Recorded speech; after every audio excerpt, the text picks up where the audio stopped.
한 번 더 여러분 축복합니다. 여러분 행복하십시오. 성령 충만하십시오. 아멘. 오늘 읽은 말씀 15절에 오면 아주 중요한 단어가 하나 있습니다. 이렇게 기록되어 있죠. 바울이 하나님께 감사하고 담대한 마음을 얻으니라. 바울이 하나님께 감사하고 담대한 마음을 얻으니라. 감사라는 단어가 있습니다. 광풍을 만났습니다. 배가 깨어졌어요. 빈털터리가 되었습니다. 그런데 주님께서 채워주셨습니다. 살려주셨어요. 드디어 꿈에 그리던 로마에 도착했을 때에 바울이 하나님께 감사했다라고 기록합니다. 인생 항해에 있어서 중요한 여러 가지가 있지만 그 중에 한 가지가 감사입니다. 인생을 항해하는 데 있어서 가장 중요한 한 가지가 감사. 저는 선포하고 축복합니다. 오늘 말씀이 선포될 때 당신의 마음 가운데 감사가 흘러넘칠지어다. 왜 감사하는가? 무엇을 감사하는가? 주님이 살려주셨기 때문에, 버리지 않으셨기 때문에, 채워주셨기 때문에. 도대체 주님께서 어떻게 채워주신가? 1절을 한번 보십시오. 1절 함께 읽겠습니다. 시작. 우리가 구조된 후에 안즈 그 섬은 멜리데라 하더라. 멜리데 섬에 도착하게 되었어요. 이 멜리데라는 섬은 오늘날의 말타라는 섬인데 참 위치가 기가 막힙니다. 지도를 잠깐 한번 보십시오. 구두 발굽처럼 생긴 구석에 있는 나라가 이탈리아입니다. 이탈리아 밑에 있는 섬이 시실리아 섬이죠. 그 밑에 제가 빨간색으로 붉은색으로 동그라미 친 곳이 멜리데입니다. 여러분, 이 멜리데는 이탈리아 반도에서 가장 가까운 섬입니다. 큰 섬, 시실리아 섬 빼놓고는 가장 가까운 섬. 기가 막히지 않습니까? 광풍에 밀려서 이리저리 쫓겨가다가 배가 파손되고 헤엄쳐서 가까스로 살아나 도착한 섬이 바울이 가고자 하는 로마가 있는 이탈리아 섬에서 가장 가까운 섬이었다는 것이죠. 누가 그렇게 하셨습니까? 주님께서 그렇게 하셨습니다. 사랑하는 여러분, 인생을 살면서 우리도 인생의 배가 깨어질 때가 있어요. 건강의 배가 깨어지고, 물질의 배가 깨어지고, 관계의 배가 깨어지고, 위치의 배가 깨어져서 이리저리 미친 바람을 만난 것처럼 헤매다가 어느 장소에 머물 때가 있어요. 그때에 한없이 울거나 주저앉아 있지 마십시오. 눈을 들어 보십시오. 그 가까이에 멜리데 섬에 가까운 곳에 이탈리아가 있던 것처럼 당신이 처한 그 가까운 곳에 하나님의 선물이 기다리고 있어요. 사람에게 상처받고 이리저리 광풍 만난 것처럼 쫓겨가서 머물러 있는 곳에서 한없이 울지 마십시오. 눈을 들어 보십시오. 보면 하나님께서 선물하신 사람이 가까운 곳에 있어요. 최선을 다해 일하다가 일이 안 되고 막혀서 어떤 곳에 왔을 때에 한없이 주저앉아 있거나 콧바틀이 있지 마십시오. 눈을 들어 보십시오. 그러면 하나님께서 예비하신 일이 아주 가까이에 있어요. 광풍을 만난 바울과 그의 친구들, 그 일행을 들여다 놓은 곳은 이탈리아에서 멀지 않은 가장 가까운 섬 멜리데 섬. 주님께서 그렇게 채우셨어요. 주님께서 그렇게 인도를 하셨어요. 이 기가 막힌 섬 멜리데에서 어떤 일이 일어난가? 2절을 보십시오. 이렇게 기록되어 있어요. 비가 오고 날이 참에 원주민들이 우리에게 특별한 동정을 하여 불을 피워 우리를 다 영접하더라. 특별한 동정을 받았는데 불을 피워 주었다라는 누가? 원주민들이. 여러분, 이 성경에는 특별한 동정이라고 기록되어 있어요. 누가 기록한 거예요? 누가라는 사람이 기록한 거예요. 누가라는 사람이 지난 날을 바울과 함께 동행하고 겪은 많은 일들 가운데 원주민들이 불 피워준 것을 특별한 동정이다. 특별한 동정인 정확히 번역하면 특별한 친절, unusual kindness라고 기록되어 있어요. 불 피워준 게 무슨 특별한 친절입니까? 근데 상상해 보십시오. 이 말씀을 쭉 읽어보면 배가 깨어졌어요. 광풍 만나 배가 깨어졌고 각주고 있던 짐을 다 바다에 버려버렸어요. 그리고 가까스로 자기 몸뚱아리 하나 헤엄쳐서 살아났어요. 바닷물에 모든 옷이 다 젖어버렸어요. 머리는 산발이 되고 몰골이 말이 아니었겠죠. 그리고 가까스로 헤엄쳐 나왔는데 성경에 보니까 비가 오고 날이 찼다. 하필이면 그날 비가 주룩주룩 내렸고 날씨가 차가웠다. 얼마나 추웠겠어요. 젖어있는 몸 얼마나 힘들었겠어요. 아, 이제 살았구나라는 마음, 그 다음에 얼마나 힘들었겠어요. 그런데 그 원주민들이 그때 불을 피워서 그들을 영접했다. 특별한 경험이에요. 고마운 경험, 따뜻한 기억. 바울은 그것을 감사함으로 받았고 그와 함께 동행했던 누가는 그 사건을 특별한 친절이라고 기억하고 기록하고 있어요. 살다 보면 우리가 그럴 때가 있어요. 밥 한 끼, 물 한 잔, 많은 돈은 아니지만 돈 몇 푼, 그리고 따뜻한 말 한마디, 따뜻한 표정 하나가 내게 특별하게 다가올 때가 있어요. 그러면 그게 은혜입니다. 그때는 은혜의 시대를 사는 거예요. 스치는 바람결, 돈 한 푼, 밥 한 끼, 물 한 잔이 특별한 하나님의 채워주심, 주님의 채워주심을 느껴지고 깨달아지면 그때는 이게 은혜의 시대를 사는 거예요. 그런데 이게 변해서 아주 특별한 일들도 당연한 일로 여겨지면 짜증이 나고 매너리즘에 빠지죠. 그때는 시험으로 들어가는 거예요. 밥 한 끼 먹는 거 특별한 은혜로 여겨지길 주님 선포합니다. 물 한 잔 마시는 것, 그거 특별한 은혜로 여겨지길 주님을 선포합니다. 제가 신혼 때에 돈이 별로 없을 때가 있었어요. 매번 없었던 건 아니고 다음날 수련회를 가고 싶은데 회비가 없는 거예요. 돈 10원도 없는 거예요. 단 토큰이라는 거 아세요? 버스 토큰을 가지고 수요 예배를 드리러 갔어요. 교육전사니까 그 당시에 수요 예배 가지 않아도 돼요. 저 아내와 함께 이제 수요 예배 갔는데 어떤 집사님이 저를 부르더라고요. 아주 특별한 경험이었어요. 조용히 골목으로 저를 데려갔어요.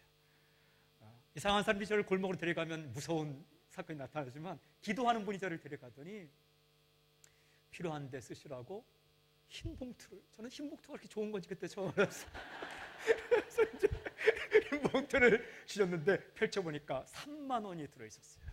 3만 원이 어떤 돈이냐면 제가 몇 시간 전에 돈 한 푼 없어서 수련회비를 내야 되는데 1인당 15,000원이에요. 아내와 함께 같이 가고 싶었어요.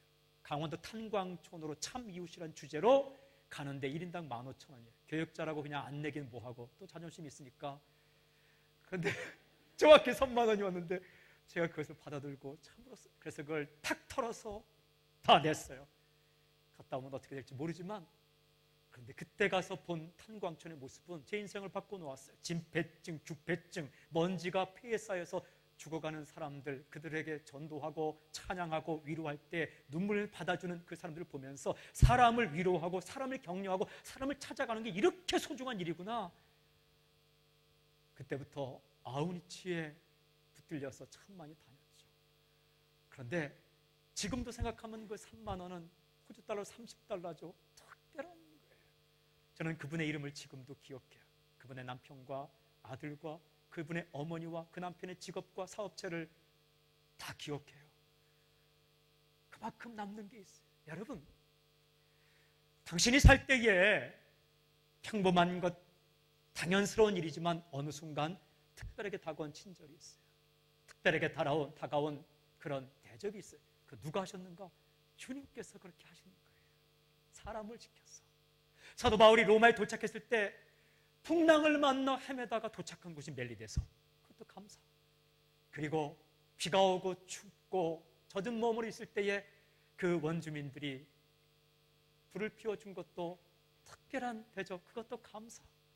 놀라운 사실은 거기서 끝나는 것이 아니라 이제 먹고 사는 문제는 어떻게 되는가? 주님께서 기가 막히게 채우시는데 3절부터 6절을 보세요. 3절부터 6절 함께 읽을까요? 시작. 바울이 나무 한 묶음을 거두어 불에 넣으니 뜨거움으로 말미암아 독사가 나와 그 손을 물고 있는지라.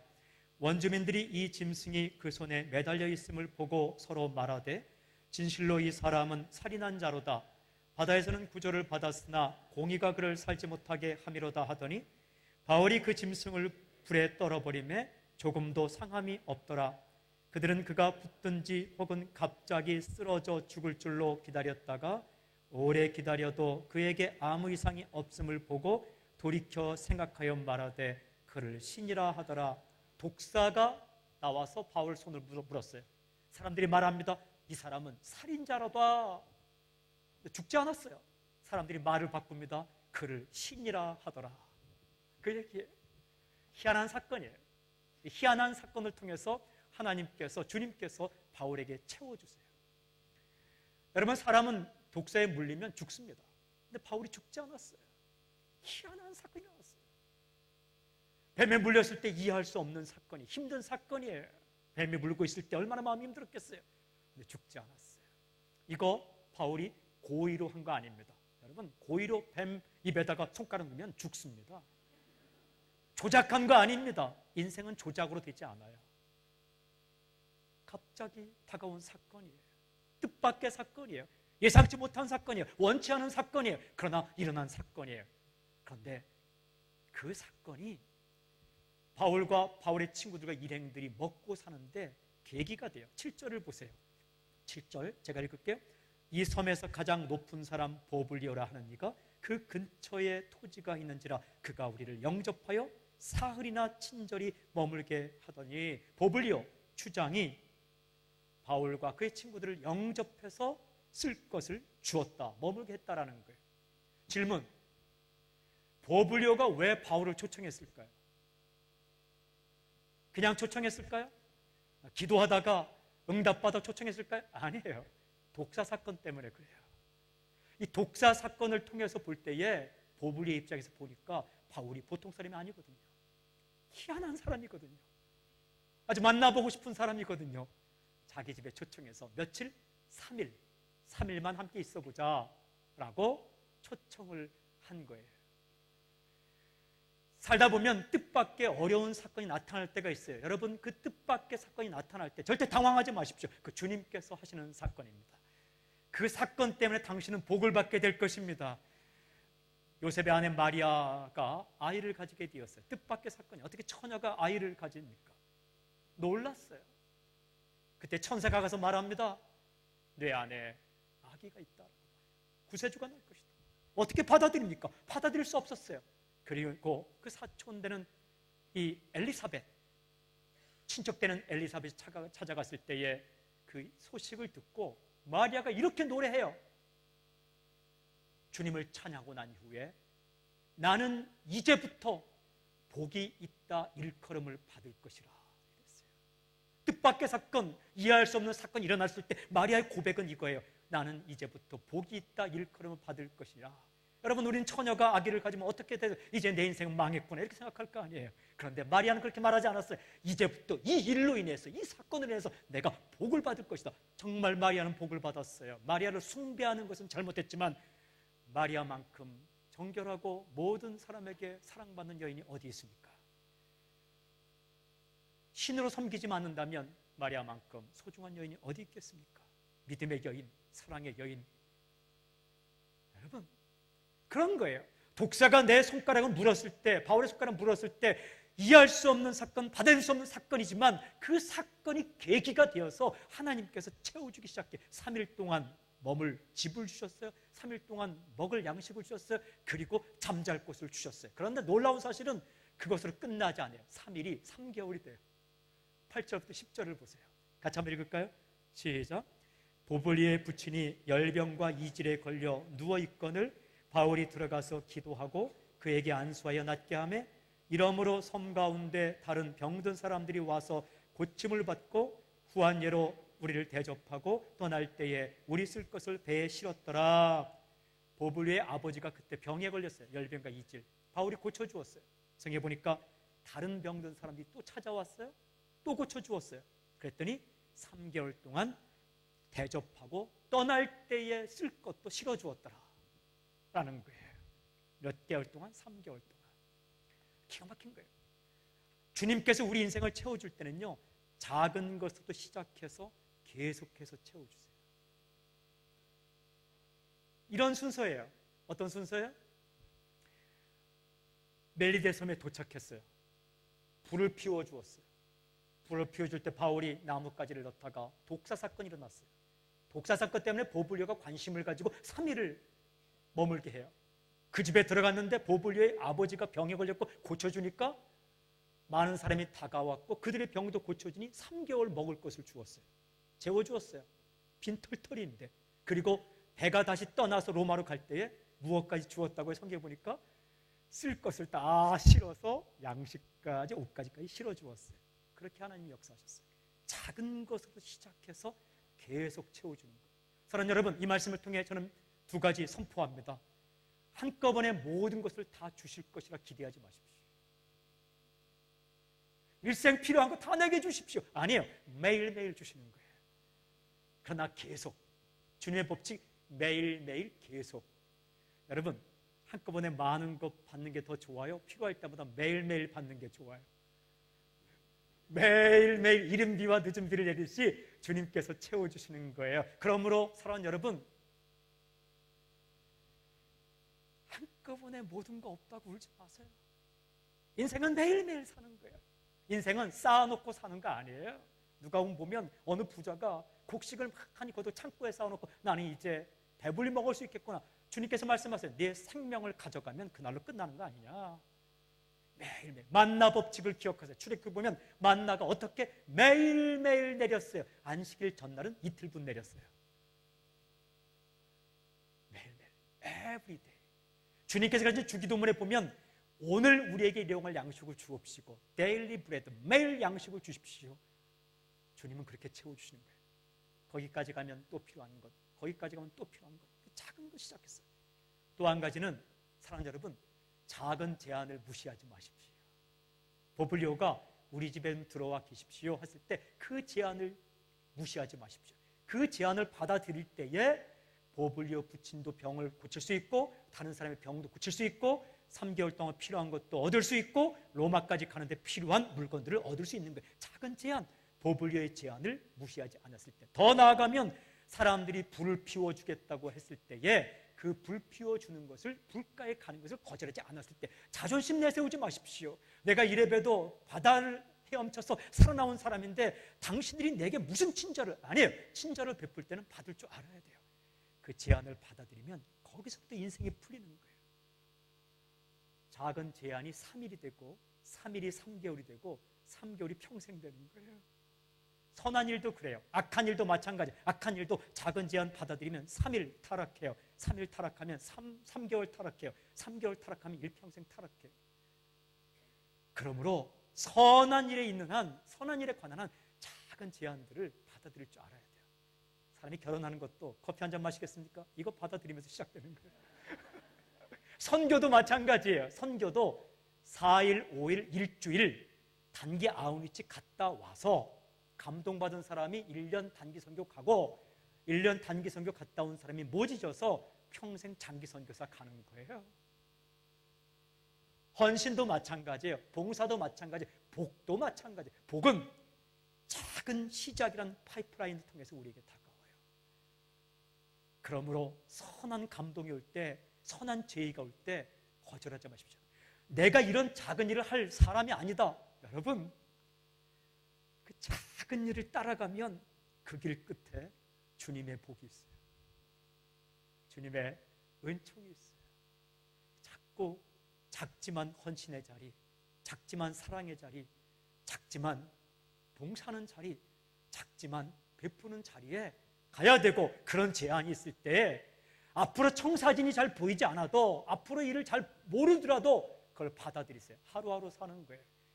마태복음 6장 34절에 보면 내일을 염려하지 말라. 내일 일은 내일 염려할 것이요 한날 괴로움은 그날이 족하니라. 무슨 뜻이에요? 매일매일 하루를 아름답게 살고 모든 것을 다 보여주지 않더라도 주님께서 제안하고 제시하는 그 작은 것을 붙으세요. 그러면 평생을 아름답게 살 수 있어요. 주님께서 풍랑 만난 그들을 갖다 놓았는데 참 신기하게 멜리데 섬에 딱 갖다 놓았어요. 저는 호주 시드니가 당신의 멜리데 섬이 되기를 주님을 선포합니다. 그리고 주님께서 또한 아주 사소한 것이지만 특별하게 은혜를 받게 불을 피워줬어요. 보블리오 초청을 받고 독사 사건 때문에, 이해할 수 없는 사건 때문에 복을 받게 되고 점점점 채워주시는 거죠. 그래서 어디로 가요? 드디어 로마로 가게 됩니다. 로마로 가는 길을 보세요. 11절부터 14절 제가 읽을게요. 석 달 후에 우리가 그 섬에서 겨울난 알렉산드리아 배를 타고 떠나니 그 배의 머리 장식은 디오스구로라. 거기 수라구서에 대고 사흘을 있다가 거기서 둘러가서 레기온에 이르러 하루를 지낸 후 남풍이 일어나므로 이튿날 보디올에 이르러 거기서 형제들을 만나 그들의 청함을 받아 이레를 함께 머무니라. 그래서 우리는 이와 같이 로마로 가니라. 아멘. 지도를 한번 보세요. 이 여정이 스트레이트 직선길로 가요. 빨간색으로 붉은색으로 동그라미 친 곳이 멜데섬이에요. 그 위에 수라구사가 있어요. 다시 올라가면 레기온은 아르키메데스의 고향이에요. 거기서 더 올라가면 보디올이 있는데 보디올은 나폴리 항구예요. 거기서부터 걸어서 220km 가면 로마까지 가요. 직선으로 가요. 오늘 그 이야기를 하고 있는 거예요. 근데 참 신기한 일이 있어요. 무슨 배를 타고 가요? 알렉산드리아에서 온 배를 타고 가요. 참 주님께서 100가지 준비하셨어요. 그런데 그 앞에 있는 장식이 디오수구로예요. 디오라는 건 둘이고 수구로라는 건 우상을 본딴 거예요. 쌍둥이 신을 본딴 것을 배 앞머리에 두었다는 거예요. 이 배가 어떤 배예요? 우상 숭배하는 배예요. 쌍둥이는 신은 뭐냐면 누구냐면 제우스의 아들로서 폴룩스와 커스터를 말해요. 그러니까 배 앞머리에 제우스의 쌍둥이 아들 커스터와 폴룩스 형상을 본딴 것을 장식한 배를 타고 왔다는 거예요. 사랑하는 여러분, 그 배가 우상의 배입니까? 아니에요. 거룩한 사람이 타면 거룩한 배예요. 때때로 우리는 국가가 만들어 놓은 하드웨어, 플랫폼을 통해서 다른 사람을 도울 수 있어요. 걱정하지 마세요. 그거 당신이 하면 주님의 일이에요. 공간을 다른 사람이 만들어 놓은 공간이 있어요. 여러분, 그 공간은 마귀가 주장하는 공간입니까? 아니에요. 거룩한 사람이 들어가서 예배드리면 거룩한 공간이 되는 거예요. 그 배를 타고 로마로 가는 거예요. 저는 모든 교회와 크리스천들과 하나님 믿는 거룩한 백성들이 국가와 함께, 시와 함께, 카운실과 함께 거룩한 역사를 하며 로마까지 가는 놀라운 역사의 길을 주님 선포합니다. 제가 있을 때에 청년 사역하는 젊은 목사님이 어디를 빌렸냐면 클럽을 빌렸더라고요. 그것도 홍대에서 가장 잘 나가는 클럽, 하룻밤에 4,000명씩 춤을 추는 클럽을 빌렸어요. 밤새도록 사람들이 춤을 추며 세상을 쾌락을 누리던, 토하고 술 먹고 마약하고, 그런데 그곳을 빌려 주일 예배를 드리더라고요. 기가 막힌 발상이었어요. 놀라운 발상이었어요. 그러면 여러분, 스피커에서 밤새도록 이상한 음악이 나온 스피커가 거룩한 사람들이 모여서 하면 계속해서 이상한 음악을 낼까요? 아니에요. 그 순간 찬양이 울려 퍼지는 거예요. 놀라지 마십시오. 스피커 가운데 가장 좋은 스피커가 두 종류예요. 첫째는 길거리에서 불법 복제해서 테이프를 파는 스피커가 굉장히 좋아요. 또 한 가지는 춤추는 클럽의 스피커만큼 좋은 게 없어요. 조명 기가 막혀요. 음향 좋죠. 조명, 이 조명과는 비교가 안 돼요. 이 스피커는 비교가 안 돼요. 우퍼라는 그 베이스가 팍팍 울리고 얼마나 좋은지 몰라요.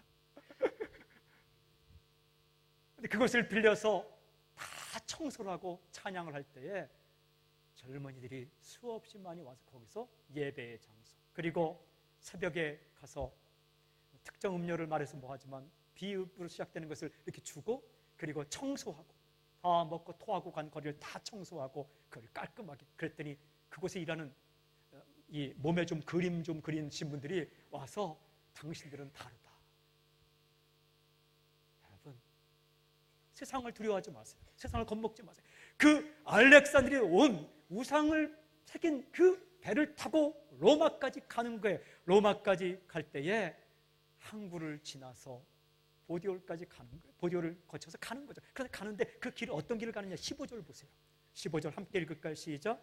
그곳 형제들이 우리 소식을 듣고 아비오 광장과 트레이스 타베르네까지 맞으러 오니 바울이 그들을 보고 하나님께 감사하고 담대한 마음을 얻으니라. 로마의 형제들이 마중을 나왔어요. 어디까지? 아비오 광장까지, 트레이스 타베르네까지 마중 나왔더니 그들을 보고 감사하고 담대한 마음을 얻었다. 아비오 광장은요, 로마로부터 64km 지점이 있어요.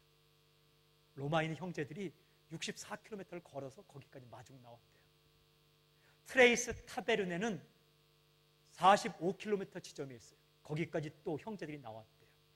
아비오 광장은요, 아비오 도로상이 있는데, 아비오 도로는 유명한 도로인데 로마의 장군들이 이방족 속에 전쟁을 하고 승리했을 때 개선하면서 퍼레이드를 벌려요. 어디서부터? 보디올 항구에서부터 로마의 개선문까지 가는데, 보디올에서부터 개선문까지 가는 거리가 아피오 도로예요. 로마의 장군이 개설하는 그 길을 누가 가요? 복음의 장군인 바울이 걸어가는 거예요. 그 길을 따라 걸어가는 거예요. 근데 그때 형제들이 마중 나왔어요. 트레이스 타베르네는, 트레이스는 3이라는 뜻이에요. 트리오라는 말이 있죠. 타베르네는 주막이라는 뜻이에요. 세 주막이 있는 곳, 그곳까지 형제들이 마중 나왔을 때, 여러분, 로마에서부터 64km, 로마에서 45km 지점까지 형제들이 나왔을 때 바울이 그들을 보면서 무슨 생각이 들었을까요? 드디어 로마에 왔구나, 이런 생각이 들었을 거 아니에요.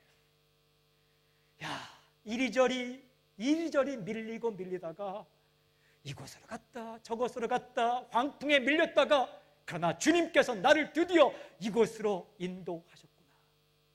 사람이 살다 보면 어느 순간 그냥 사는 것 같은데 갑자기 지나온 인생이 파노라마처럼 연결이 되면서, 아, 주님께서 나를 이곳으로 인도하셨구나 깨달아질 때가 있어요.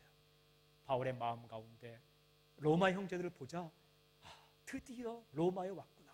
그때 바울의 가슴 가운데 지나간 일들이 주마등처럼 스쳐가면서 파도처럼 밀려오는 한 가지 생각, 감사. Thank God. 감사합니다. 빈털터리, 빈잔 같은, 빈 인생 같은 나를 이리저리 몰았어. 광풍을 만났지만 이탈리아 가장 가까운 멜리섬에 데려다 놓았고, 특별한 대접을 받게 하셨고, 독사 사건을 통해서 3일 동안 먹을 것을 주셨고, 그리고 병고침을 통해서 3개월 동안 살려주셨고, 그리고 또 배를 만나 이곳 로마의 가게까지 오게 하신 주님, 그 주님에 대한 감사가 넘치는 거예요. 채워주신 주님, 인도하신 주님. 그럼 또 하나의 마음은 뭐냐 하면, 지금까지 주님이 나를 붙드셨다면 앞으로도 나를 붙드실 것이라는 담대한 마음, 그 마음을 가지게 됐어요. 인생을 항해하면서 우리의 인생을 받드는 두 가지 기둥이 있어요. 감사와 담대함. 지난 날을 바라보며 감사할 수 있는 사람만이 앞으로의 일들을 바라보며 담대할 수 있어요. 지난 날을 바라보면서 불평하는 사람은 앞으로 나를 바라보면서 걱정할 수밖에 없어요. 감사는 담대함과 통하고 불평은 근심과 통해요.